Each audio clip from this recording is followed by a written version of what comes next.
So may order daw siyang mini driving light. So dumating na kaya ikakabit natin. So ito yung kanyang in-order. Last B2. Tingnan ko nga kung 4 wire to. Ayun, 4 wire nga. So okay na mga kadit. Ang problema lang natin ay yung bracket. Kaya magdi-design tayo ng bagong bracket.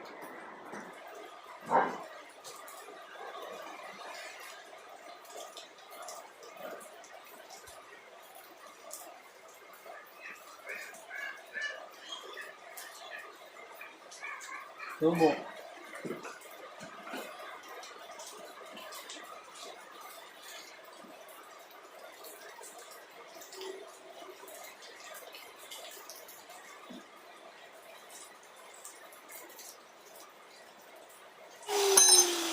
Galing. Ayos mga kadit. So ito na yung output natin. I-build na lang natin. So, lakihan natin. Tapos nakapatong siya ganyan. See? Forma oh. Ayan na mga kadit. Tapos na tayo. Ow!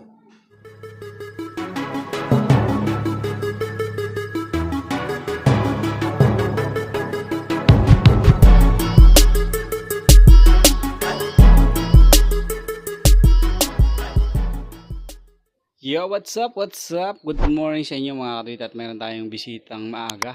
Ayan, BI125 dahil Sabado na naman. Wala na naman tayong pasok. So, nagpa-reserve na ulit to. Last time ay ginawa ko rin to. Naglinis ako ng panggilid din palit ng clutch and center spring na 1,000. So, ngayon, may order daw siyang mini driving light. So, dumating na kaya ikakabit natin. So, ito yung kanyang in-order. Last B2. Tingnan ko nga kung 4 wire to. Ayun, 4 wire nga.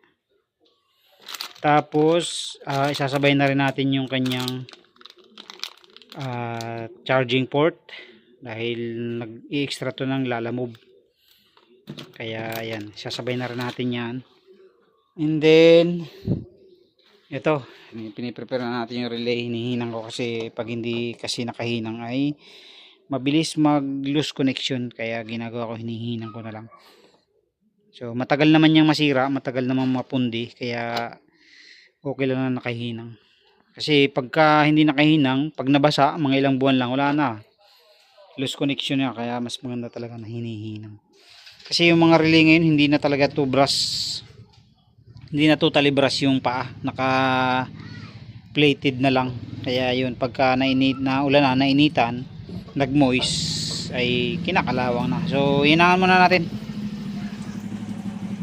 So ito na mga kadit, tapos na tayong maghinang. Ayan na yung ating mga hininang sa relay natin.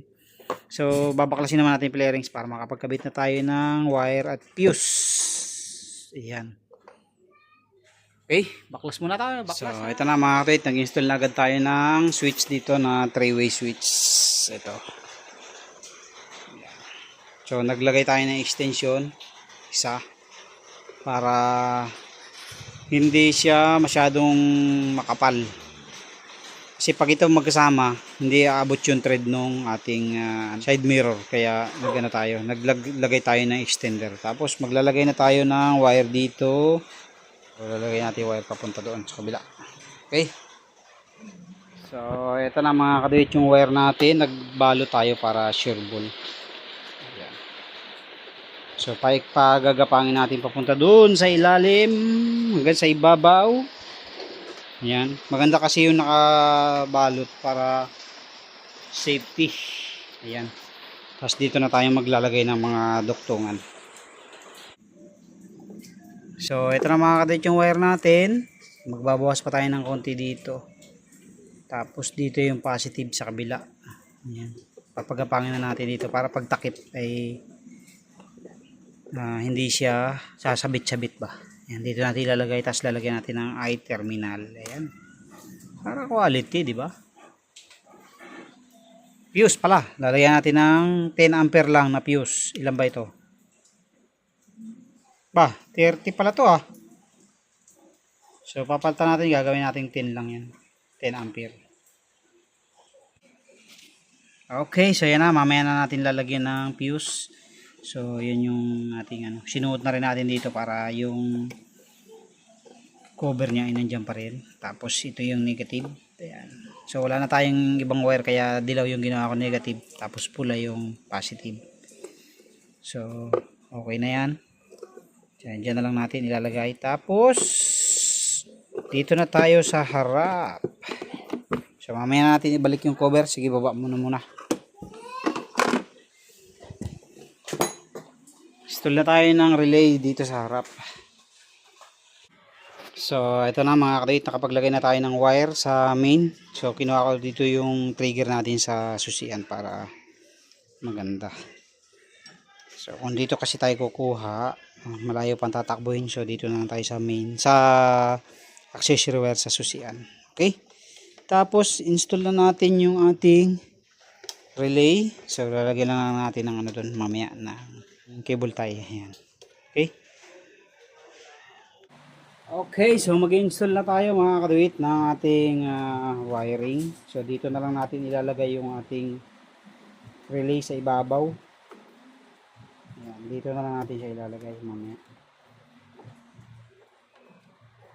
Ayan, pwedeng ganyan or pwedeng ganun. Or pwede rin ganyan.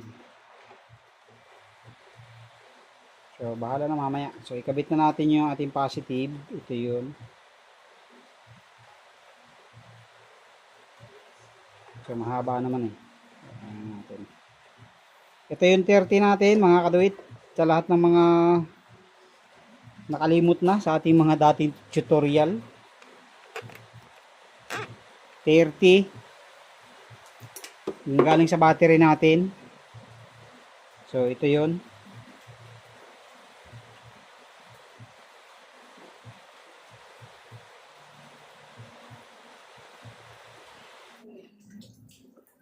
Tapos ito naman yung ating negative. Galing din sa battery ito mga kapatid. Nagpatakbo na rin ako para mas maganda ang ilaw. Para pag nagkabit din siya ng dual ay hindi na tayo magkakabit ng negative.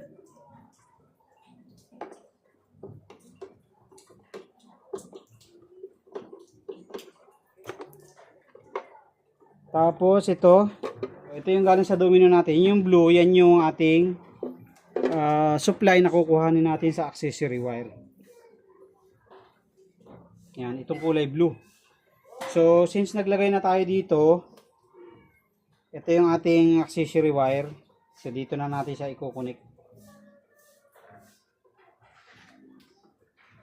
Ito naman, galing sa susian itong wire na to.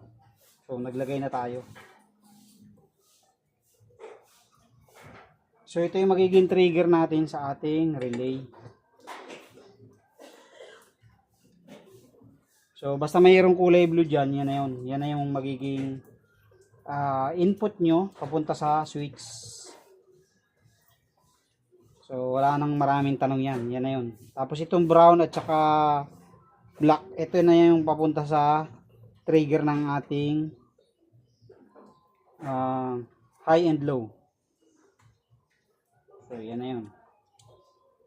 Tapos, ito naman, yung ating high and low. So, ito naman yung ikakabit natin sa 85 or 86 ng ating relay. So, sa akin, ang ginawa ko, dalawang 85 yung akin negative. Tapos, dalawang 86 naman yung trigger ko. Ito. Ito yung trigger ko. Tapos, ito yung papunta sa mini driving light. Itong dalawa. Yan. So, yan yung ating gagawin. So, connect na natin to.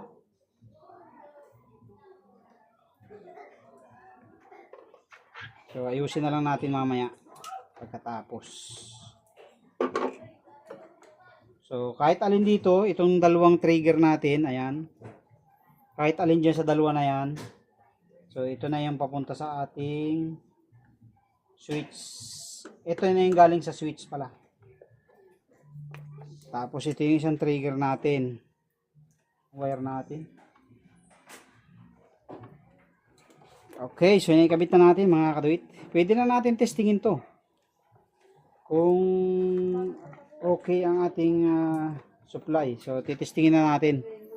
Kabit tayo ng fuse doon natin, ampere sa fuse natin. So ulitin ko, itong 286 natin ay trigger galing sa switch. Tapos kinabit natin doon sa black at saka brown. Bago yung blue naman, kinunik natin sa accessory wire na galing sa susian yan. Tapos itong 30 galing sa battery na may fuse. Tapos yung 85, dalawang 85 galing sa battery na negative. Okay?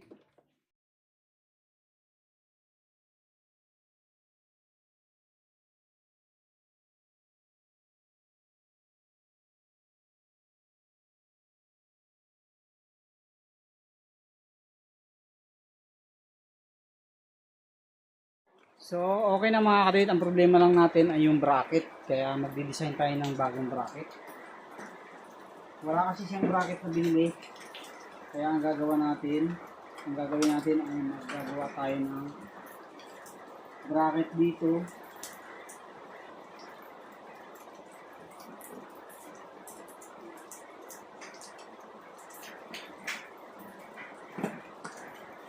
I-design tayo ng bracket natin. Bracket left and right. So, gawin natin dito.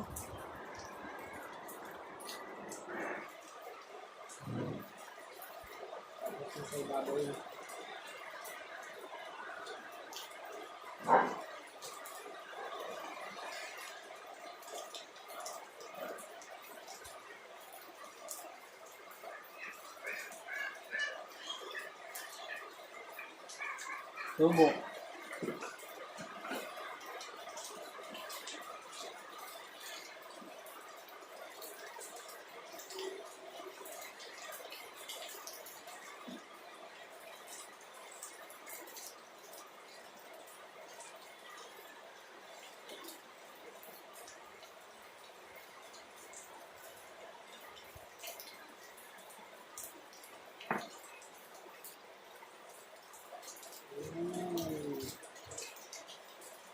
Gets mo? Oo.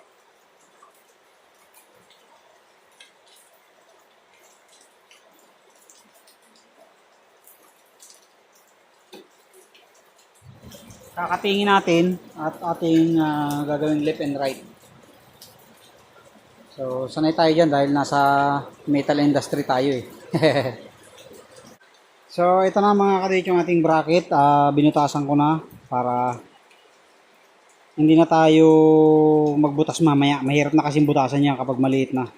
So, binutasan na natin ang 4 para pag bend natin, dire-diretso na yan. So, sasagad na lang natin dito ito.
So, ito na yung output natin.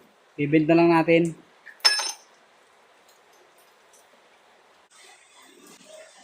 So, yan mga kaduyot yung magiging itsura niya. Ganyan na magiging pwesto. So, hindi na namin i-bending. Ganyan na lang. Pwede pala yung ganyan. Mas maganda palang tingnan yung ganyan. So, lalakihan lang natin yung butas kasi maliit yung butas. Lakihan natin. Tapos nakapatong siya ganyan. See? Forma oh. So, butasan muna natin. Mga kaduwit oh. Nice. Naikasan na natin oh. Yan yung bracket natin, di ba? So, salpak na muna natin.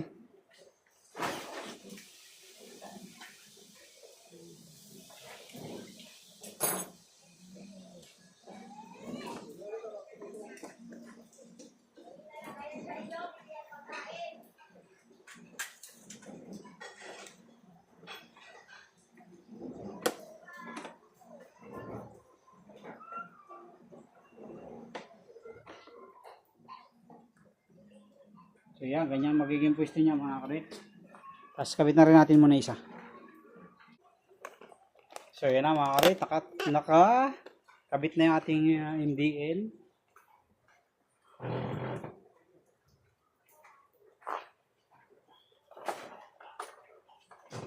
Na, palagay mo. Hindi mo palagay. Pasok. Ito isa.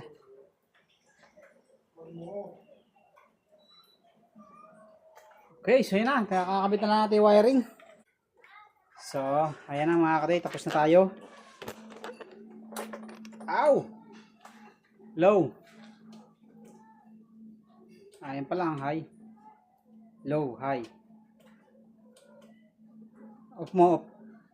Start. Engine. Okay, buhay ilaw. High. Signal light nga. Buhay mo yung ano. Buhay mo yung ilaw. Yan, signal light. Walang kakurap-kurap no. Kabila. Okay, kusina. Okay. So yan na mga kati, tapos na tayo. Yan na yung ating kinabitan ng bagong mini driving light. Adjust mo na lang para sa gabi. Para makita mo. Oo. Sa pag naulan, yung dilaw pwede mong gamitin kasi malabo, di ba, pag puti. Kaya nilagay natin sa low yung dilaw. Okay, so yun na. Tapos na tayo mga kaduwit. Okay na yan. Kakabitan lang natin yung mga ibang tornilyo na binaklas natin kanina. Okay. Okay, tapos na tayo mga kaduwit. Ayan na oh. Ayos oh. Lakas no. Ano ang ano niyan? Square no? Square. Square ang ilaw. Kaya. Oh, lakas. Oh.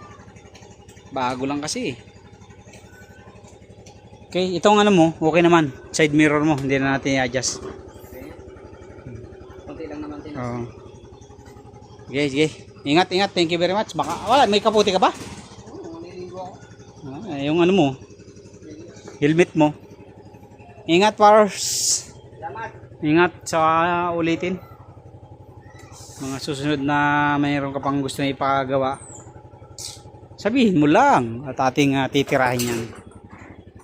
Ingat, bro. Ayos yung ano, ayos din yung RPM no. Lakas daw pagkarangkada, pagka yung mag-overtake no. Lakas na oh. Dati pakapagod yan. Oo. Tayo rin na nag-setup ng panggilid yan eh. 10-11 na bola tapos 1,000 na spring. Okay? Kahit naka-stock nagagalit din eh. Oo. Salamat. Ingat, ingat. Thank you. May nalilimutan ka ba? Cellphone. Cellphone mo. Ayan. Oo. Dapat nilalagay mo sa compartment para hindi maano, baka malaglag eh. Okay, sige, ingat. Thank you, thank you.